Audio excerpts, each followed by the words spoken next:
Welcome to our channel. Today we how to deploy workers' compensation with the Hartford Beginner Guide step by step clearly.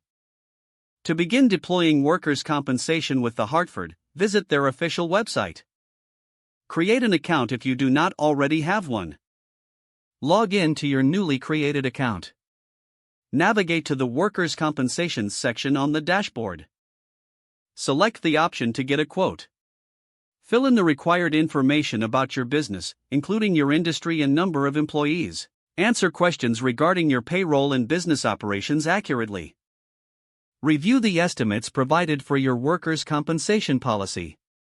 Choose the coverage options that best fit your business needs. Proceed to the payment section once you are satisfied with the quote. Enter your payment details to finalize the policy purchase. Download your workers' compensation policy document once the transaction is complete. Ensure you keep a copy for your records for future reference. Reach out to the Hartford's customer support if you have any questions during the process. Make sure to review your coverage annually to ensure it meets your business needs. Stay informed about any changes in workers' compensation regulations that may affect your policy. If the page does not load, refresh the browser or try again in a private or incognito window. Make sure you are using the correct email address, then retype it carefully to avoid small typos. If your password is not accepted, use the reset option and create a new strong password you can remember. Check your spam folder for verification or security emails, then complete any requested confirmation steps. Enable two-factor authentication if available to improve account security and reduce unauthorized access risk. After signing in, review your profile details so your contact information and settings are accurate and current.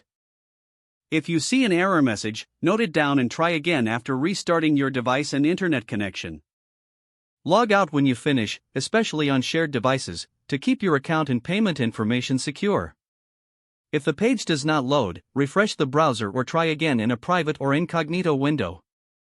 Make sure you are using the correct email address, then retype it carefully to avoid small typos. If your password is not accepted, use the reset option and create a new strong password you can remember. Check your spam folder for verification or security emails, then complete any requested confirmation steps. Enable two-factor authentication if available to improve account security and reduce unauthorized access risk. Don't forget to like this video and subscribe to our channel for more step-by-step tech guides.